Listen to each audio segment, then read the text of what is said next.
Hello, everyone, and welcome back to another episode of the Harness Your ADHD podcast.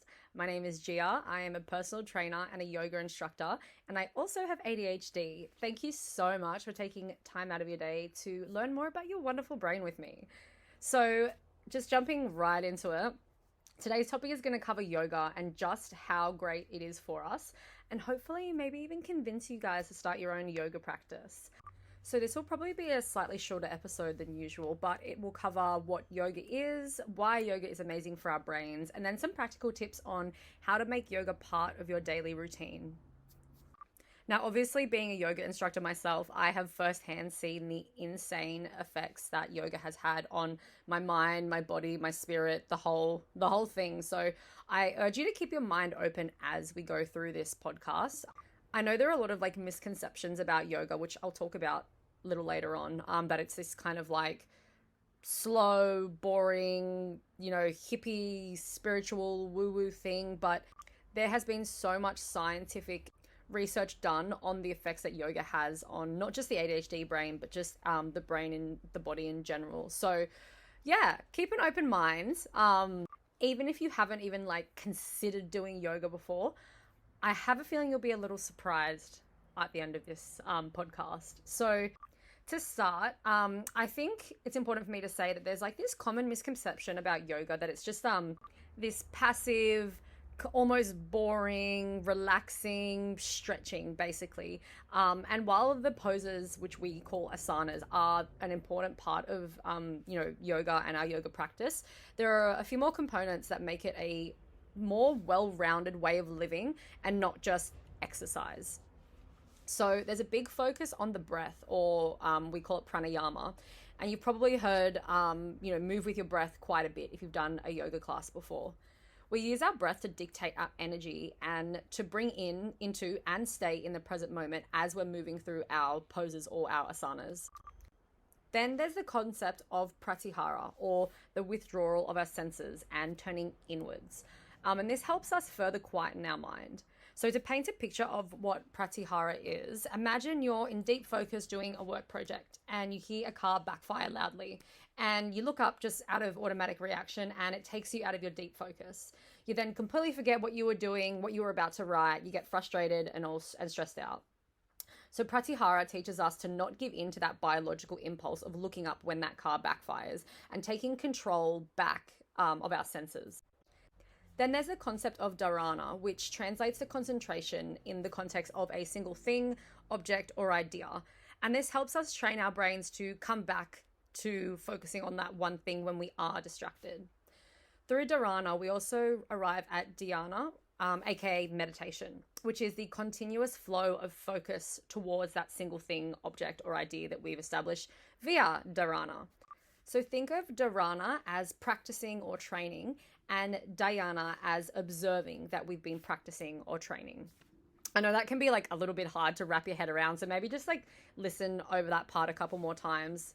But basically, the whole point of all of that is just to show you that yoga isn't just this one kind of narrow-minded thing.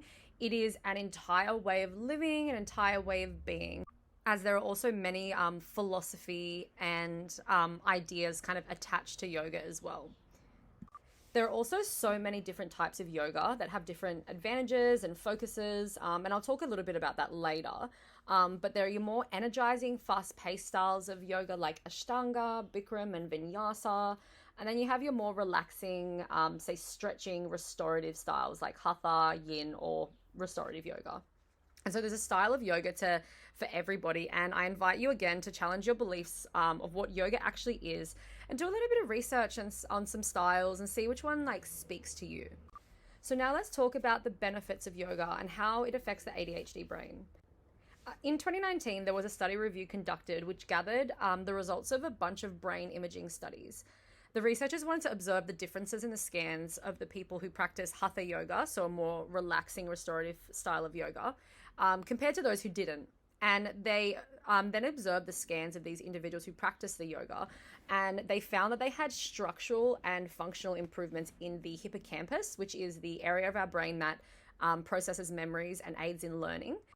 your amygdala, which is responsible for processing emotions, and then your prefrontal cortex, which is primarily responsible for all your executive functionings.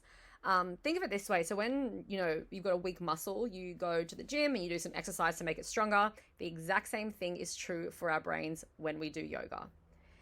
Yoga also helps to lower our levels of epinephrine and then norepinephrine.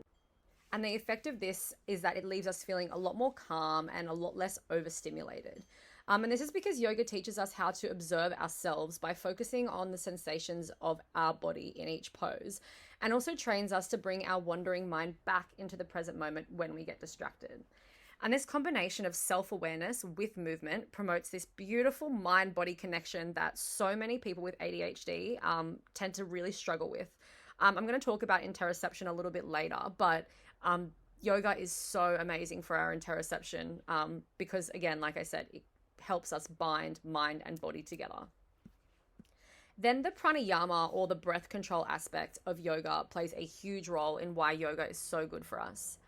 Vagal control via pranayama also alters the type of activations in the part of our brain that regulate threat detection, interoception, and emotional regulation.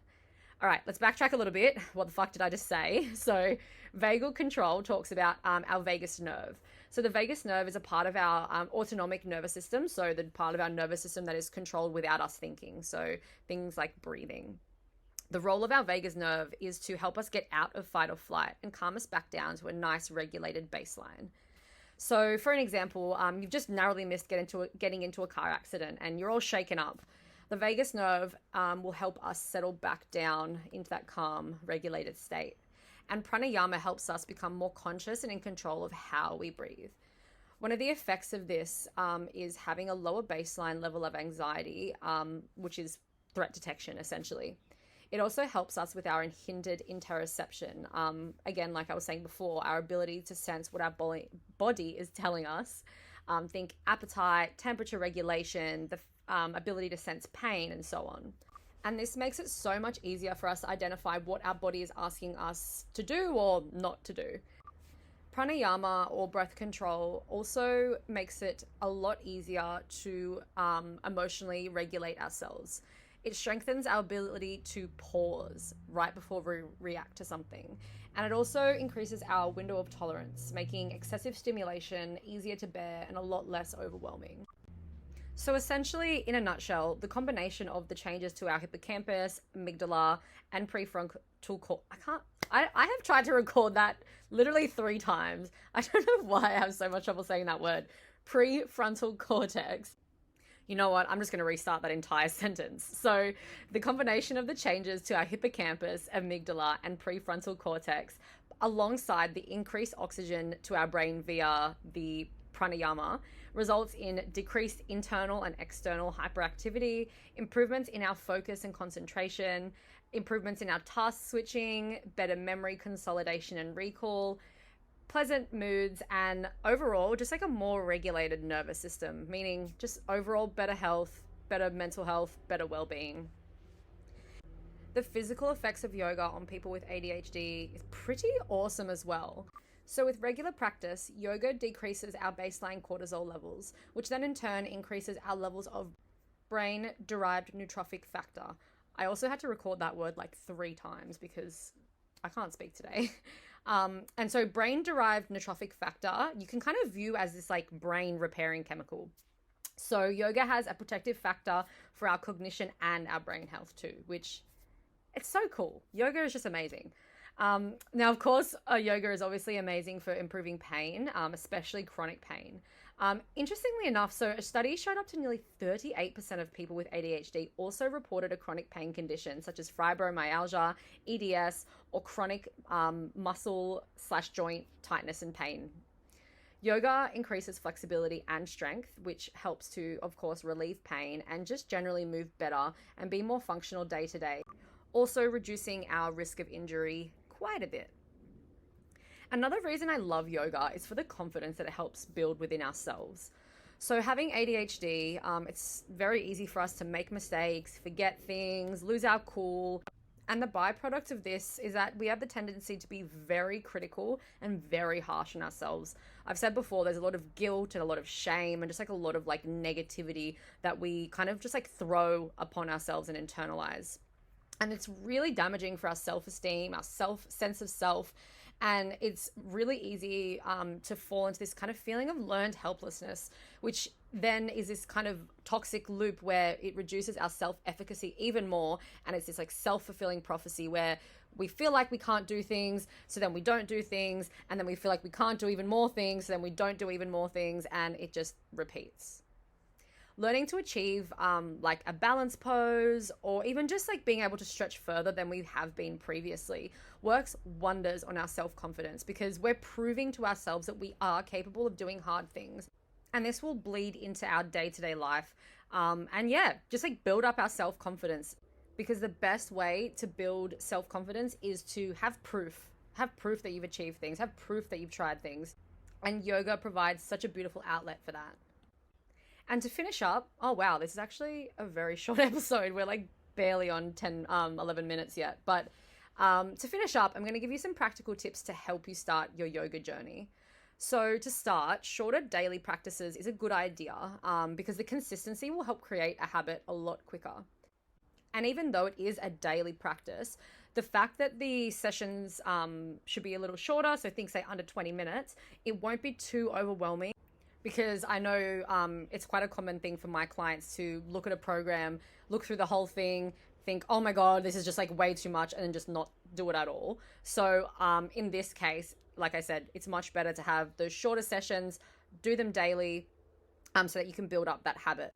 And then once that habit has built up, you can alter how you conduct your practice if you want to do it a little longer sessions, maybe cut the days back a little bit, have options of a longer practice and a shorter practice, whatever you feel like. And also try to stack your daily practice or your new daily practice off the back of something you already habitually do. This is like the very basic concept of like habit stacking. So for example, right after you brush your teeth, before you go to bed, or maybe your coffee's brewing in the morning, that's when you'll do your yoga practice. Putting it in your calendar as well, as if it was an appointment, is a really good idea. It just helps cement in our brain that this is something that we have to do, you know, viewing it like a hairdressing appointment or a doctor's appointment. And try to make it around the same time of day if possible. If you don't, it's not like your yoga practice is useless. It's literally just from like a habit building standpoint. Now, when it comes to the type of yoga to practice, it's important just to know yourself. Is the more higher intensity style of movement calling you? If so, Bikram and Vinyasa might be more enjoyable style for you to practice.